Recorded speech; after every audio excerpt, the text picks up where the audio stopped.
Retreat-ul m-a schimbat și vreau să fiu sinceră că am venit cu o idee de business. Vreau studio de yoga. Iar acum mă duc de aici cu sentimentul că vreau yoga în viața mea.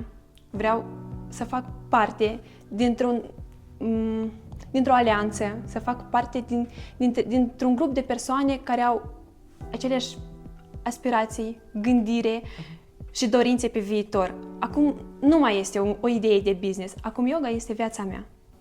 Oamenii de aici m-au făcut să mă simt în siguranță și să pot să fiu eu așa cum sunt eu, fără nicio fațadă, fără niciun filtru, să fiu eu așa cum sunt și cum simt. Și am simțit că pot să spun orice, că pot să simt orice, că pot să-mi dau voie să fiu așa cum sunt. Atmosfera generală a fost una perfectă pentru învățare, un ambient calm, aș putea să zic, și cred că ai reușit tot timpul să păstrezi entuziasmul pentru fete. Trebuie să recunosc că în spatele filmărilor îmi doream să fiu participant. Nu puteam să fiu ignorantă la toată informația care venea la urechile mele. Acum, la finalul retreat-ului, mă simt liniștită, Pot să spun că mă simt foarte liniștită, maturizată mă simt așa împăcată și așa simt o pace interioară foarte frumoasă. și cu un bagaj de cunoștințe pe care de-abia aștept să le pun în practică. Am avut norocul să am oameni foarte frumoși alături de mine aici în retreat, începând cu Renata, profesoara noastră. Am simțit o conexiune și mai mare cu ea aici în retreat, pentru că ne-am obișnuit una cu cealaltă. Am petrecut aici efectiv 8 zile împreună, în care am stat împreună de dimineața până seara, mâncam împreună, făceam activități împreună, totul făceam împreună și ne-am conectat și mai mult. Cel mai valoros moment pentru mine în aceste zile, probabil că a fost momentele petrecute împreună cu grupul, conexiunea dintre noi și atmosfera care am creat-o. Practic am devenit o familie. I-am îndrăgit pe toți. De Reni nici nu mai zic. Ești aici. 3 cuvinte care descriu cel mai bine relația mea cu Renata sunt Încredere, bunătate, ghidare, siguranță înțelegere. și libertate. Nu mă simt ca o pasăre închisă într-o colivie, ci mă simt ca o pasăre liberă, care când are nevoie se întoarce înapoi în cuib, se hrănește și pleacă înapoi și zboară. Am simțit sprijinul mentorului pe parcurs când nu știam anatomia și m-a luat lângă el și mi-a arătat și mi-a explicat ce face fiecare vertebră, din ce este construită, cum funcționează. Practic m-a luat ca pe un copil și m-a învățat, pentru că nu înțelegeam. Ea are calitățile astea de profesor, dar mai mult, nu profesor, mai mult așa mentor, nu profesorul ăla care să vină să te lovească cu liniarul dacă nu faci ceva corect.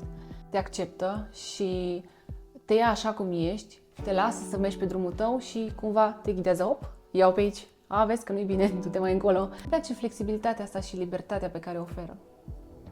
Ce a fost special la acest retreat e felul în care Renata a dat mai departe informația pe care ea a studiat-o. Mi se pare că Renata s-a pregătit foarte, foarte bine și nu mă refer acum doar la materiale, ci și la felul în care ea a trăit materialele înainte să le dea mai departe. Ea trăiește tot ce ne spune, adică nu a luat o carte, a învățat-o pe de rost sau o materie și a venit și ne predă nouă ce a învățat acolo fără să aibă habar dacă e adevărat sau nu. Simt că ea chiar a trăit tot ce ne spune și ne povestește practic experiența ei și vine cu argumente și cu exemple autentice. Simți că de fapt nu sunt doar niște cuvinte puse într-o carte, ci efectiv sunt niște cuvinte rostite de cineva care a avut experiența respectivă și asta face foarte tare diferența. Metoda mentorului este una blândă, dar profundă. Și mi-a plăcut faptul că a pus accent nu doar pe transformarea exterioară, dar și pe cea interioară, care duce dincolo de corp și fizic, duce spre conștiință și inimă. Cea mai utilă metodă de predare pe care Renata a folosit-o mi s-au părut prezentările ei, pentru că cumva erau așa drăguțe, aranjate prezentările și te atrăgeau și te făceau să te gândești și să fii acolo concentrat, și tabelele ei și toate imaginile pe care ea le-a pus, pentru că eu funcționez foarte bine pe partea vizuală și Teoria și practica în retreat a fost echilibrate și pentru mine au fost ambele valoroase, pentru că fără teorie nu există practică și practică fără teorie nu puteam să implementăm ceea ce nu cunoaștem. cantitatea de informații a fost una mare, dar nu în modul neplăcut. Într-un mod atât de lejer și atât de plăcut că nici nu-ți venea să crezi că studiezi. Adică mie îmi place să primesc informații și cred că am mai spus asta, dar o să mă repet. Mă simt ca un burete care absorbe tot ce primește și mă fascinează chestia asta. Și mi se pare că chiar am avut ce să învăț. Deci informații au fost nu doar despre yoga și despre ce am făcut noi, ci și experiențe am împărtășit între noi aici în retreat, experiențe din viețile noastre personale și am aplicat pe ele legile din yoga ca să înțelegi mai bine, pentru că una este când tu înveți ceva teoretic și alta este când înțelegi cu adevărat ce înseamnă conceptul ăla în viața reală. Cel mai bun beneficiu mi-a adus meditațiile. A început să mă atragă meditația.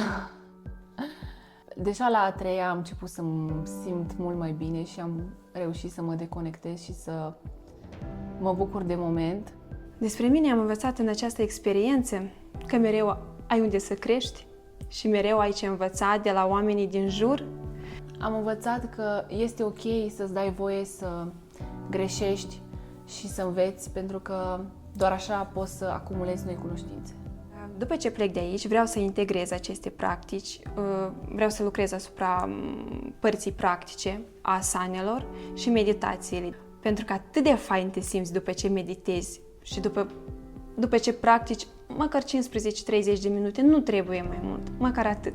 Structura generală a cursului mi s-a părut perfectă, pentru că am învățat online, iar aici deja am venit și am pus în practică. Normal că ai nevoie să te întâlnești cu profesorul cu care practici yoga, să îl cunoști, să îți explice, să faceți împreună practici, să altceva, adică chestiile astea nu le poți face online. Aș recomanda acest retreat pentru oricine își dorește să aibă posibilitatea să oprească timpul, indiferent că vrea să facă yoga sau nu. Dacă au nevoie de o relaxare totală, atunci aici este locul. Dacă au nevoie de cunoștințe noi, au nevoie să-și evalueze un pic emoțiile și trăirile din alt punct de vedere, din altă perspectivă, atunci aici este locul potrivit. Pur și simplu să vină, să simtă că are timp să fie el cu el și să-și pună întrebări și să primească răspunsuri și să se interiorizeze și să aibă spațiul ăsta necesar pentru el. Toată experiența asta, retreat-ul, pentru mine a fost ca și GPS-ul. Atunci când te pierzi, GPS-ul te cheamă înapoi, îți arată din nou calea. Este exact de ceea ce ai tu nevoie.